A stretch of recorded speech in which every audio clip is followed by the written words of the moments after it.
Kalau diartikan bahwa penyair, kalau Ngayal juga antum mengatakan penyair itu pemusik, sekarang Imam Syafi'i pemusik apa enggak? Terus penyairnya enggak? Berarti penyair pemusik. Dia sendiri yang mengharamkan musik. Akhirnya di laut. Ayo.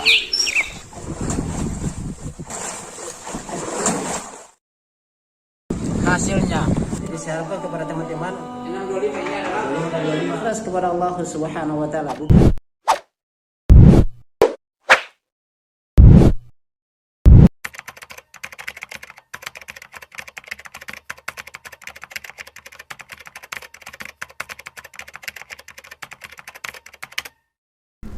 Ya, bismillahirrahmanirrahim. Assalamualaikum warahmatullahi wabarakatuh. Sahabat Lampai Channel yang semoga dirahmati Allah Subhanahu wa taala. Pada kesempatan kali ini sahabat Lampai Channel, kita akan mendengarkan bantahan Ustadz Dr. Dasman Yahya MA Ali LC ya. Dia LCMA. Dia doktor terkait dengan hadis. Jadi kemarin kita sudah melihat sahabat Lampai Channel, ini bantahannya kepada Ustadz Adi Hidayat, yang mana klarifikasi beliau yang semakin menimbulkan kegaduhan di kalangan kaum muslimin, khususnya di media sosial, yang mana seharusnya kemarin klarifikasi itu adalah tidak merendahkan orang, tidak merendahkan Ustadz Mufli sampai bawa bapaknya juga di situ, bawa skripsinya, tetapi dia adalah sebagaimana Allah Subhanahu wa taala berfirman, "Dzakir fa inna dzikratan fa'al mu'minin." Berilah peringatan, salinglah mengingatkan, karena sesungguhnya saling mengingatkan itulah bermanfaat bagi orang-orang yang beriman. Orang yang beriman bukan orang yang fi qulubihim maradun, di dalam hatinya ada penyakit, bukan seperti itu. Tapi orang yang melapang dada menerima nasihat, apalagi begitu banyak, bahkan doktor Al-Quran saja dari Malaysia juga mengkritik beliau. Ada juga dia membahas tentang sains, tentang teori Big Bang juga, dikritik oleh dosen sains. Kami yang belajar 4 tahun tentang sains juga tertawa melihat apa yang dia sampaikan itu. Ya, tapi oke lah, itulah orang yang sotak, yang cepi-capi. Ya, tapi kita katakan dia sotak. Oh, antum tersinggung. Ya, subhanallah. Satu hal yang menarik bagi kita adalah Imam Asy-Syafi'i itu adalah penyair.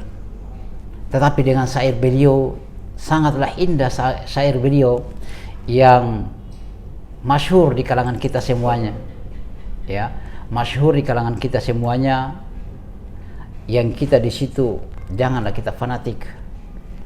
Imam Syafi'i pernah bersyair, dia penyair tapi bukan pemusik. Wa ainu ridho an kulli aibin qalila, pandangan kecintaan itu akan membuatmu buta terhadap kesalahan. Walakinnal ainu sukhri tubdil masawiya, akan tetapi pandangan cinta itu, pandangan kebencian akan membuatmu lupa akan kebaikan, lupa akan kebenaran. Oh, antum bilang, oh kamu siapa? Ya, jangan melihat siapa yang menyampaikan, tapi lihat apa yang disampaikan. Nah, di sini sahabat Lampai Channel, menarik ini. Saya katakan kita akan melihat Ustadz Dasman ini akan membantu beliau, yang klarifikasi beliau kemarin bukan kemana-mana ya, bahkan membaca. Ya, judulnya adalah musik dalam timbangan Al-Quran, tapi mana Al-Qurannya, kapan hadisnya? Ternyata yang dibahas adalah sejarah dan bahasanya. Mana Al-Qurannya, mana hadisnya, mana qaulnya para ulama? Tidak ada di situ sahabat Lampai Channel. Bahkan dia bawakan kitab yang menunjukkan dirinya dia di situ, tentang bukunya Syiah. Kemudian bukunya tokoh Ikhwan Muslimin, Sayyid Qutb ya. Ya. Itu sahabat Lampai Channel, tokoh-tokoh yang kami cita, Sayyid Qutb dulu, Hasan Al-Banna, ya, Sayyid Hawa, dan setelahnya itu Ikhwan Muslim dan tokoh-tokoh kami dulu. Oke sahabat Lampai Channel, saya tidak berpanjang lebar, kita akan sama-sama menyaksikan ya Ustaz. Antum saksikan secara keseluruhan, kurang lebih 6 menit ini sahabat Lampai Channel. Ayo antum saksikan, haya. makanya diajarkan pada kita mengumpulkan semua yang berkaitan dengan suatu masalah. Nanti sekarang masalah yang antum viralkan itu Ustaz, judul besarnya mantap ya, yaitu membahas masalah musik menurut Al-Quran dan Sunnah. Tidak keluar Quran dan Sunnah, yang keluar adalah bahasa sejarah. Iya, sampai selesai. Gimana? Ada kalau ayat Qurannya, Sekilas saja, padahal di bawah Al-Quran dan Sunnah. Hah? Apa? Menurut timbangan Al-Quran dan Sunnah. Taib. Jadi di dalam timbangan Al-Quran Sunnah, mana ayatnya, mana hadis sunnahnya? Kok tidak keluar-keluar? Yang keluar adalah pembahasan tentang tata bahasa, tentang sastra, tentang sejarah. Tentu tidak matching jadinya. Kenapa? Akibat dari manhaj, metodologi yang keliru. Harusnya dikumpulkan dalil Keliru. Al-Quran, Nah, hadis, kemudian tafsirannya para sahabat, para tabi'in, ya, karena mereka yang lebih ahli dalam bahasa Arab, bukan orang belakangan. Orang belakangan bahasa Arab tata bahasa banyak. Kemudian ada perubahan dalalat lafziyah, dan itu harus sesuaikan. Dalalat itu bukanlah dalalat yang baru, tapi dalalat yang lama.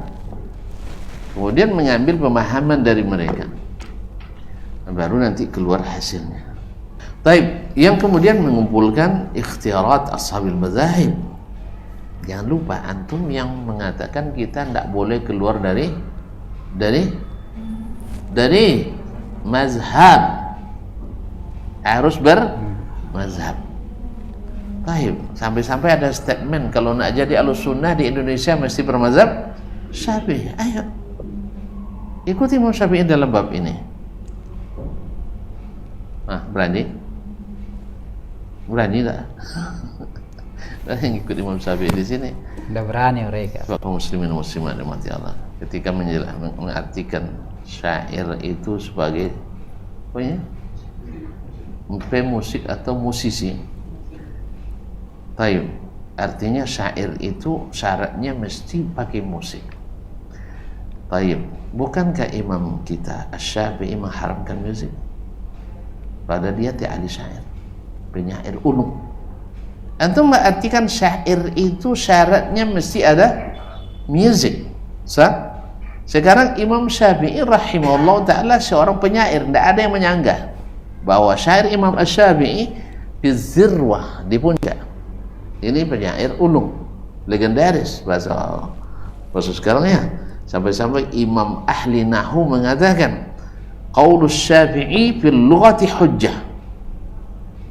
Perkataan Asy-Syafi'i hujjah dalam bahasa, artinya bahasa yang dipakainya, seperti kata Abdurrahman bin Mahdi, lama saya duduk dengannya, seperti Ishaq bin Rahuyah juga mengatakan, lama saya duduk di majlis Syafi'i, saya cari-cari, jangan-jangan dia bisa salah nanti bahasanya. Tidak satu pun bahasa yang salah. Nah, apakah antum akan mengartikan juga bahwa Imam Asy-Syafi'i seorang pemusik? Padahal dia mengharamkan musik, dan dia penyair ulung, diakui oleh semua orang, kecuali antum tidak akui dia sebagai penyair. Syair Imam Syafi'i dalam bahasa Indonesia, bahasa Arab kan? Itu Pak Pi'irunya kalau bahasa Indonesia. Kalau diartikan bahwa penyair, kalau ngail juga antum mengatakan penyair itu pemusik, sekarang Imam Syafi'i pemusik apa enggak? Terus penyairnya enggak? Berarti penyair pemusik. Dia sendiri yang mengharamkan musik. Akhirnya nanti dicari-cari lagi kitab, ya dapat pula nanti orang yang aneh meriwayatkan Imam Syafi'i bahwa dia adalah pemain biola, sebagaimana orang menisbatkan pada Imam Malik ahli main gitar. Wah, yang tentu Imam Malik bergitar di Masjid Nabawi gitu kan. La haula wala quwwata illa billah. Karena akibat yang seperti ini, manhaj yang seperti ini kaum muslimin, asal lapasnya baik, liriknya baik, sekarang mulai orang membaca Al-Quran dengan lantunan musik. Siapa yang bertanggung jawab? Antum yang bilang bila isinya bagus maka halal. Tidak ada yang lebih bagus dari Al-Quranul Karim. Baik, berarti baca Al-Quran pakai musik halal. Menurut antum halal.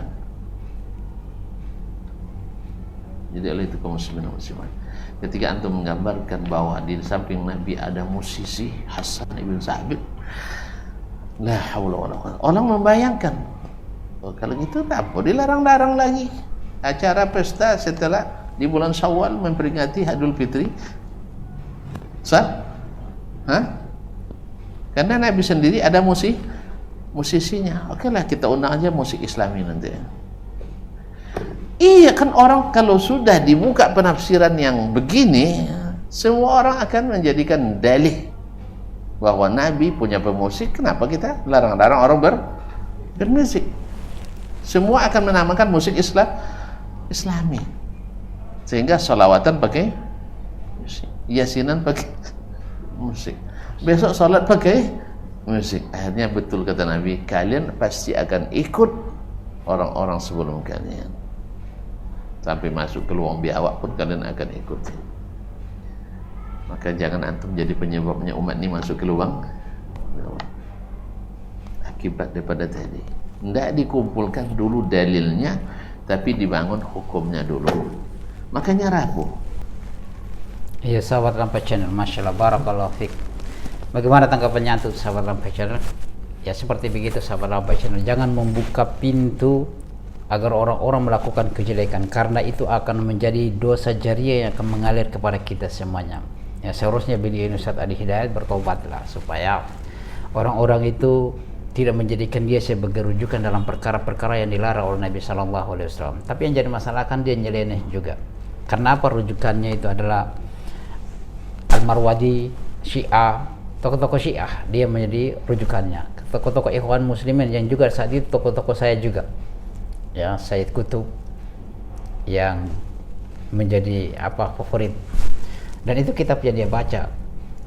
Ya sahabat Lampai Channel, semoga Allah merahmati kita dan memberikan kita hidayah, dan kita saling mengingatkan, sungguh firman Allah Subhanahu wa taala sangatlah indah, fadzakir fa inna dzikra tanfa'ul mu'minin.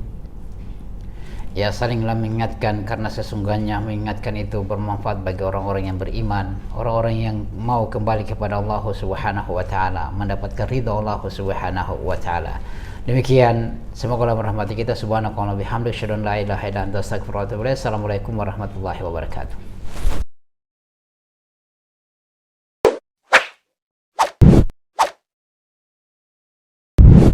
الحمد لله رب العالمين